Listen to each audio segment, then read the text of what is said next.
श्री रणथंभौर गणपति महाराज की जय। आज का जय गणपति पंचांग 2 अक्टूबर 2023 सोमवार, संवत 2080, शक 1945, कलयुगाब्द 5125, रवि दक्षिणायन दक्षिण गोल शरद ऋतु। आश्विन मास कृष्ण पक्ष की आज तृतीया तिथि प्रातः 7:36 तक रहेगी। उसके बाद चतुर्थी आ जाएगी। आज भरणी नक्षत्र 18:23 तक है और हर्षण नाम की योग 10:28 तक है। आज विष्टिकरण प्रातः 7:36 तक रहेंगे।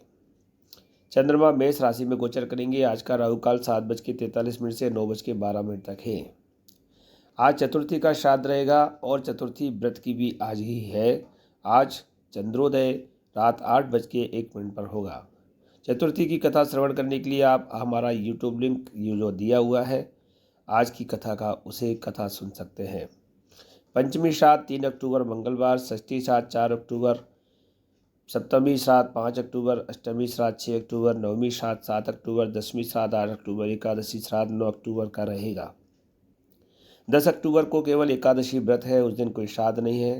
द्वादशी श्राद्ध 11 अक्टूबर, त्रयोदशी श्राद्ध 12 अक्टूबर, चतुर्दशी श्राद्ध 13 अक्टूबर, सर्वपित्र अमावस्या 14 अक्टूबर शनिवार की शनिश्चरी अमावस्या रहेगी। मातामह श्राद्ध के साथ ही नवरात्र प्रारंभ हो जाएंगे 15 अक्टूबर रविवार से। आज का गोचर सूर्य कन्या राशि में है, चंद्रमा मेष में है, मंगल कन्या में है, बुध कन्या में है, गुरु मेष में है, शुक्र सिंह में है, शनि कुंभ में है, राहु मेष में है, केतु तुला में है। आज बुध और शुक्र ने राशि परिवर्तन किया है। जय गणपति ज्योतिष संस्थान सिटी सेंटर ग्वालियर मध्य प्रदेश से हम आप सभी के शुभ मंगलमय दिन की कामना करते हैं। जय गणपति की आप सभी का दिन शुभ मंगलमय हो। जय गणपति की, श्री रणथंभौर गणपति महाराज की जय। आज आश्विन कृष्ण चतुर्थी व्रत कथा श्री कृष्ण तथा बाणासुर की कथा है।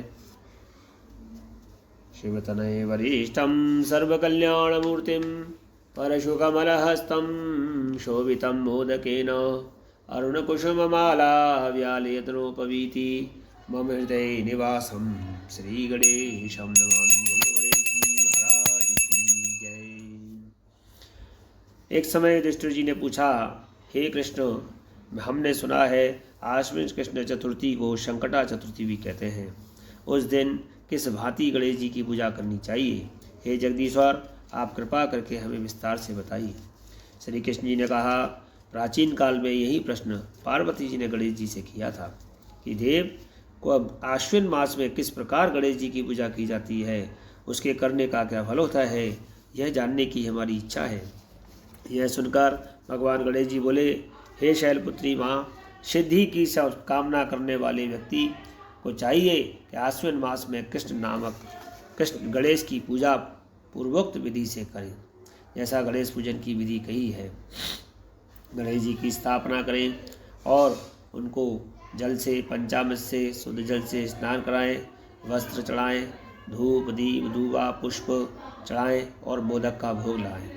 इस दिन भोजन न करें तथा क्रोध, पाखंड, लोभ आदि का परित्याग करके गणेश जी के स्वरूप का ध्यान करते हुए पूजन करें। आश्विन कृष्ण चतुर्थी का व्रत संकट नाशक है। इस दिन हल्दी और दूब से हवन करने से सप्तद्वीप वाली पृथ्वी का राज हस्तगत अगर किसी का चला गया है तो उसे प्राप्त हो जाता है। एक समय की बात है, बाणासुर की कन्या उषा ने सुषुप्तावस्था में अर्थात बहुत गहरी निद्रा में अनिरुद्ध का स्वप्न देखा। अनिरुद्ध के भय से इतनी कामाशक्त हो गई कि उनके चित्त को किसी भी प्रकार से शांति न मिली। उसने अपनी सहेली चित्रलेखा से त्रिभुवन के संपूर्ण प्राणियों के चित्र बनवाए। जब चित्र में अनिरुद्ध को उसने देखा तो कहा, मैंने इसी व्यक्ति को स्वप्न में देखा है, इसी के साथ मेरा पाणी ग्रहण भी हुआ था।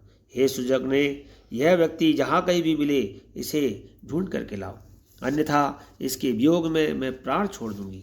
अपनी सखी की बात सुनकर चित्रलेखा अपने स्थानों में खोज करती हुई द्वारका में आ गई। वहां अनिरुद्ध को पहचान कर उसने उसका अपहरण कर लिया, क्योंकि वह राक्षसी माया जानने वाली थी।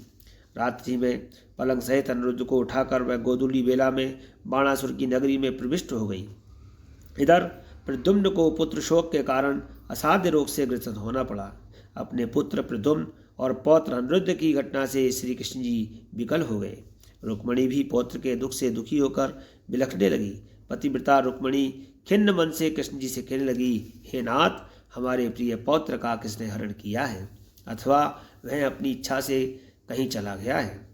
हम आपके सामने शोकाकुल हैं और हम यहाँ अगर वह नहीं मिले तो प्राण छोड़ देंगे।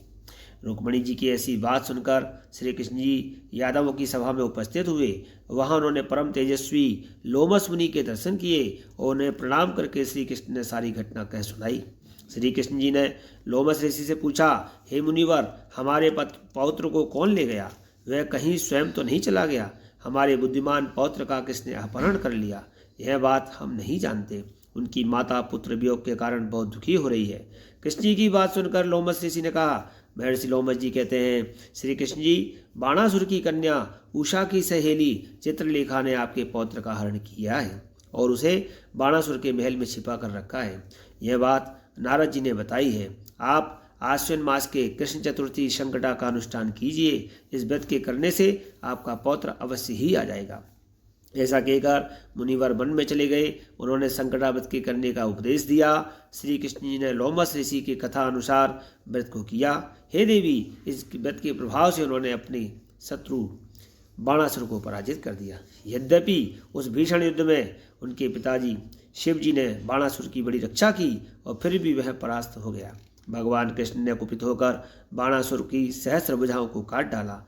ऐसी सफलता मिलने का कारण वह व्रत का प्रभाव था। श्री गणेश जी को प्रसन्न करने से संपूर्ण विघ्न को समन करने के लिए इस व्रत के समान कोई दूसरा व्रत नहीं है। विश्व भ्रमण तथा तीर्थ भ्रमण के निमित्त इससे बढ़कर शुभदायक फल वाला दूसरा कोई व्रत नहीं है। श्री कृष्ण जी कहते हैं, हे राजन, संपूर्ण विपत्तियों के विनाशार्थ इस व्रत को अवश्य ही करना चाहिए। इसके प्रभाव से शत्रुओं पर आप विजय लाभ करेंगे और राज्य के अधिकारी बनेंगे। इस व्रत का महात्म का वर्णन बड़े बड़े विद्वान करते हैं। हे प्रथा, हे कुंती तनय, हमने आपसे इसका स्वयं अनुभव किया और हम आपसे यह सत्य कथन आपको सुना रहे हैं कि इस व्रत के करने से लुप्त प्राप्ति होती है। बोलो गणेश जी महाराज की जय। गजाननं भूतगणाधिसेवितं कपित्थजम्बूफलचारुभक्षणम् उमासुतं शोकविनाशकारकं नमामि विघ्नेश्वरपादपङ्कजम्। बोलो गणेश जी महाराज